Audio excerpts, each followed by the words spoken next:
안녕하세요. 저는 청주에 살고 있는 48살 김희영이라고 합니다. 제가 사는 것이 바빠서 주위에 이렇다 할 친구도 한 명 없고, 이젠 세상에 혼자 남겨진 기분이 들어 이렇게 글로 제 이야기를 써서 보내봐요. 저는 30살에 남편과 결혼을 했고, 10년의 결혼 생활 끝에 이혼을 했습니다. 그리고 지금으로부터 1년 전에 6년의 별거 생활을 끝으로 다시 재결합을 했어요. 지금부터 이 얘기를 한번 해보려고 합니다. 남편과는 지인들의 소개팅을 통해 만났어요. 그런데 만나자마자 저희 둘 다 사랑에 빠졌고, 소개팅을 한 그날 당시에 눈빛이 통해버렸어요. 그렇게 번갯불에 콩알 볶아 먹듯이 배가 불러오기 전에 결혼식을 올려야 했습니다. 하지만 저는 어렸을 때 부모님 두 분 다 돌아가시고 없어요. 그랬기에 시댁에서 저를 정말 탐탁치 않게 생각하셨습니다. 아이를 가져서 남편이 책임지겠다 강경하게 주장하였기에 우린 무사히 결혼을 할 수 있었어요. 하지만 시댁의 시집살이는 정말 어마어마했습니다. 상상했던 것 이상이더라고요. 저는 결혼기간 10년 동안 단 한 번도 다른 곳으로 눈을 돌린 적도 없고, 제 가정과 시댁에 정말 최선을 다해 모든 것을 해드렸어요. 가정을 지키겠다고 거의 목숨을 걸었다고 봐도 무방합니다. 제가 부모를 어린 나이에 잃었기에 시댁을 제 부모처럼 섬기겠다 노력도 정말 많이 했죠. 그런데 제가 아무리 잘 챙겨드리고 노력을 해도 시댁에선 저를 받아들여주지 않더군요. 길가에 있는 돌멩이도 저보단 나은 취급을 받을 겁니다. 시집살이의 시작은 결혼 초 제 뱃속에 아이가 있는데도 계속되었습니다. 저와 남편은 전세대출까지 받으며 아파트에 신혼집을 차렸어요. 아무래도 신혼생활 없이 바로 아이와 함께 살게 될 것이다 보니까 좀 더 안전하고 괜찮은 환경에서 자라게 하고 싶었던 저와 남편의 욕심이었죠. 저희가 결혼할 적에 시댁에선 아무런 지원도 해주시지 않으셨습니다. 저는 당연히 이해했어요. 저희가 만나서 저희 스스로 가정을 일구어내야 되는 것이 맞다고 생각했거든요. 그런데 저희가 아파트에 입주하고 2달 뒤에 저희 아랫집으로 누가 이사를 오셨는지 아시나요? 바로 시부모님들이셨어요. 그때부터 정말 지옥이 펼쳐졌습니다. 시부모님은 제게 일을 그만두고 집안일을 배우라 하셨죠. 어린 나이에 부모도 없이 홀로 컸을 테니 배움이 모자랄 것 같다면서요. 항상 그러셨습니다. 특히 시어머니는 제게 쓴소리를 하실 때면 매번 부모 없이 컸던 네가 뭘 그리 잘 알겠니? 라고 덧붙이셨죠. 그 말이 참 상처였습니다. 그 시절 멍청했던 저는 제가 열심히 노력하면 시부모님께 이쁨 받을 수 있을 거란 착각에 빠져 정말 일을 그만두었어요. 남편이 출근하고 나면 저는 아랫집 시댁으로 내려가 밥을 차려드리며 검사를 받아야 했죠. 제가 조금이라도 늦게 내려가면 불호령이 떨어졌어요. 제가 아무리 열심히 요리를 하고 청소를 하며 쓸고 닦아도 항상 시부모님은 못 배워서 그런가 영 별로구나 라고 하셨습니다. 갈비찜을 한번 한 적이 있었는데 너무 달다고 하시더라고요. 근데 제가 그때 처음으로 갈비찜이 달지 그럼 써야 돼요? 라고 말대꾸를 저도 모르게 한 번 했다가 진짜 한 달 정도를 우려가며 괴롭히셨어요. 청소하고 나면 검사도 받아야 했고, 남편은 하늘이자 기둥이니 항상 낮은 자세로 모셔야 된다고 설교를 몇 시간이나 들어야 했습니다. 신랑이 없는 틈을 타서 저희 신혼집에 불쑥불쑥 찾아오기도 했고, 밖에서 돈도 안 벌어오는 주제에 따뜻한 물로 설거지 그릇을 불린다고 보일러도 못 틀게 하셨어요. 옛날엔 다 강에서 설거지를 하셨다면서요. 비슷한 일로 이불 빨래를 임산부인 저보고 직접 빨게 하시더군요. 아무리 세상이 발전해서 세탁기라는 요물이 생겨도 사람이 직접 밟는 것보단 못하다면서 말이죠. 또 지난밤에 밤늦게 화장실에 갔었던 적이 있었거든요. 이게 임신을 하다가 제가 방광염에 한번 걸리게 돼가지고 화장실을 되게 자주 가게 되었어요. 그런데 다음날 시어머니가 저더러 그 늦은 시간에 남편 깨울 일 있니? 앞으로 새벽에 화장실 가지 말거라 하시는데 어찌나 서러웠는지 몰라요. 다른 집은 임신했으면 복덩이라 이름도 붙여주곤 하는데 저는 그런 취급은 고사하고 한유 취급만 받고 있으니 얼마나 서러웠는지 모릅니다. 아이의 성별을 알렸을 때도 배운 게 없어 남자를 못 낳는 것 아니냐며 대를 끊으려고 작정한 것 아니냐며 가슴을 후벼 파시는데 딸을 가졌다는 것이 죄가 될 수 있다는 사실을 시집을 가고서야 알게 되었어요. 임신 도중에 산부인과 갔을 때 매번 들었었던 말은 스트레스를 받지 말라는 소리였죠. 스트레스를 너무 받았는지 임신 중에도 위험을 달고 살았고 음식도 제대로 먹지 못했습니다. 남편에게 화풀이도 많이 했어요. 정말 많이 화를 냈었거든요. 남편도 별난 시댁 식구들의 성질을 알아서 열심히 막아주려고 했지만 그래도 그게 다 막아줬겠어요? 날이 갈수록 살이 빠졌고 산부인과에서 이러면 아이가 힘들어질 수 있다는 말까지 듣게 되었습니다. 그래서 저는 아직도 아이에게 참 미안해요. 제가 임신 도중 너무 스트레스를 크게 받아 아이를 예민한 사람으로 만든 것 같거든요. 다행히 아이는 잘 견뎌주었고 건강하게 잘 태어났습니다. 여자아이였는데 저를 너무 많이 닮았더라고요. 이 부분도 시댁에서 정말 싫어하셨어요. 발바닥에 있는 점의 위치나 눈썹 모양 등등 남편을 빼다 박은 구석이 너무 많은데 남편의 아이가 맞냐며 유전자 검사를 들먹이셨습니다. 결혼 10년 내내 정말 갖은 구박과 시집살이로 진짜 고생했어요. 아이를 출산하고 얼마 지나지 않아 정신과에 갔더니 우울증이라고 하더라고요. 매일 시댁에서 쪼아대니 그럴만도 했죠. 결혼하고 난 뒤부터 항상 스트레스성 위염과 편두통에 시달렸고 시간이 지나자 불면증에도 시달리더라고요. 수면제를 먹지 않으면 편히 잠에 들지 못했습니다. 스트레스 수치가 높다고 하던데 남편이 제 이야기라면 시댁에서는 본인들을 못된 사람으로 만들기 위해 갖은 수를 다 쓰는 악독한 년이라며 비난했죠. 지금 생각해보면 그 긴 세월을 저는 대체 어떻게 견뎌낸 건지 의아할 때도 있습니다. 딸아이를 위해서 버텼던 것 같기도 하네요. 그랬던 제가 남편에게 이혼을 요구했던 이유가 있었습니다. 어느 날 딸아이가 제게 그러더라고요. 할머니랑 할아버지가 오늘 나보고 엄마는 천한 사람이래. 엄마, 천한 사람이 무슨 뜻이야? 라고 말이에요. 저는 그때 깨달았죠. 아, 소용이 없구나. 그날 밤 남편에게 이혼을 요구했습니다. 더 이상 이렇게 살고 싶지 않고 살아갈 자신도 없다고요. 나를 혹사시키는 건 괜찮았는데 왜 내가 배 아파 낳은 내 자식에게 엄마를 천하다고 교육시키는지 이걸 내가 어찌 참고 사냐고요. 그러니 제발 나 숨 좀 쉬고 살 수 있게 놔달라고 했죠. 남편은 제정신이냐고 이혼은 절대 해줄 수 없다고 했습니다. 하지만 10년의 세월 동안 받아온 시집살이로 인해 저는 이미 날카로운 성격으로 변한 지 오래였어요. 서로 고성이 오가며 싸우기 시작했죠. 이러다 말라 죽겠다고 당신은 날 죽이기 위해 결혼을 한 것이냐며 고래고래 소리를 질렀습니다. 처음엔 서로 악을 지르며 싸웠다가 눈물을 흘리며 애원했다가 살려달라고 빌어도 받다가 그렇게 애걸복걸 이혼을 구걸했어요. 몸만 나가도 좋으니 제발 절 좀 놔달라고 말이에요. 남편은 제가 이혼해달라 비는 모습에 끝내 이혼 서류에 도장을 찍어주었습니다. 10년 동안 조금씩 하루하루 말라가는 제 모습이 안쓰러웠나 봅니다. 제게 많이 미안하다고 이젠 욕심을 부리지 않겠다며 통장 하나를 쥐어주며 도장을 찍어주었어요. 그렇게 저는 남편에게 앞으로 딸아이와 함께 살 집과 목돈을 받을 수 있었죠.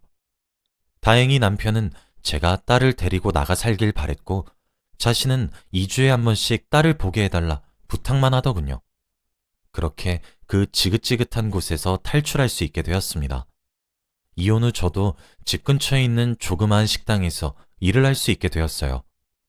제가 버는 소정의 생활비와 매달 꼬박꼬박 들어오는 양육비로 인해 생활엔 문제가 없었고 오히려 조금 여유롭기까지 했죠. 매일 서서 일을 해야 하니 다리도 붓고 체력도 딸려서 저 진짜 몸이 너무 힘들었거든요. 근데 놀랍게도 10년 동안 지긋지긋하게 절 따라다녔던 위염, 편두통, 불면증 등등이 하나씩 사라지기 시작하더라고요. 정말 마음의 병이었구나 싶었습니다. 사실 저도 정말 악이란 악을 다 쓰며 이혼에 성공했지만 남편의 노력을 몰랐던 것은 아니었어요. 남편도 시댁의 행패에 저를 지키려고 무던히 애썼다는 사실을 잘 알고 있었거든요. 제가 편하게 사는 꼴이 하늘은 그렇게 눈꼴 시려웠던 것인지 그렇게 편안하게 살아오던 어느 날 갑작스러운 비극이 저를 찾아왔습니다. 제가 암에 걸렸더라고요. 바로 자궁암이었어요. 병원에 건강검진을 받으러 갔다가 자궁에 종양으로 의심되는 것이 발견되었다며 정밀검사를 하게 되었는데 자궁암에 걸렸다고 하더라고요.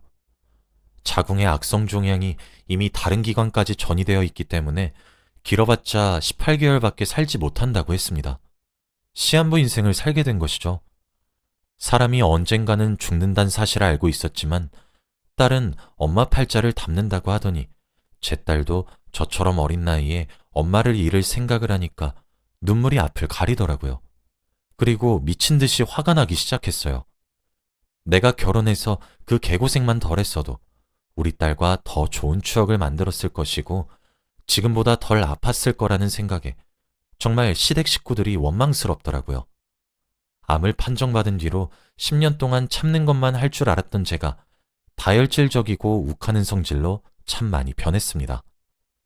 저는 암보험에 가입되어 있기 때문에 제가 죽으면 보험금은 나와서 그걸로 우리 딸아이 걱정은 조금이라도 덜었다며 위안 삼고 있었어요. 그런데 그와 동시에 남편으로부터 재결합 제의가 들어왔습니다. 제 보험금 얘기를 어디서 들은 것만 같았어요. 제가 어땠을 것 같나요? 저는 재결합에 응했습니다. 내 지난 10년의 세월 보상받고 싶었거든요. 남편에게 암에 걸렸다고 말을 했어요.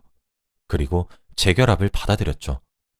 제 목표는 제가 살 수 있는 남은 기간 동안 남편의 재산을 전부 다 쓰고 죽어버릴 생각이었어요. 제가 당했던 모든 불행의 안갚음의 대상은 남편이 돼버린 것이죠. 어차피 제 몫으로 보험금도 나올 텐데 미리 쓴다고 생각하고 싶었거든요. 오로지 저만 생각해서 내린 결정이었습니다. 남편과 재결합을 했을 때 살림을 합치기 위해 집을 알아봐야 했어요. 저는 남편에게 주장했습니다.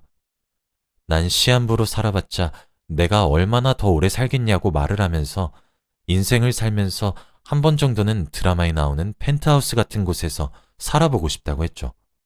한 달에 월세만 1,000만 원인 곳에 살기로 했습니다. 처음으로 백화점에 가서 명품백을 샀어요. 샤넬백은 꿈도 꾸지 못할 명품백이었는데 제 손에 들려있더군요. 겨울에 입겠다고 밍크 코트도 한 벌 샀습니다. 남편의 재산을 써서 점차 줄어드는 것을 볼 때마다 통쾌하더라고요. 남편은 제가 어거지를 부리고 무리한 요구를 해도 저를 살뜰하게 보살피기 시작했어요. 항암 치료를 받으러 갔을 때도 제 곁을 지켰고 새벽에 너무 아파 끙끙거리면 바로 일어나 제 시중을 들었죠. 그때부터 마음 한켠에 찝찝함이 자리를 잡았던 것 같아요. 어쩌면 죄책감이었던 것 같기도 합니다.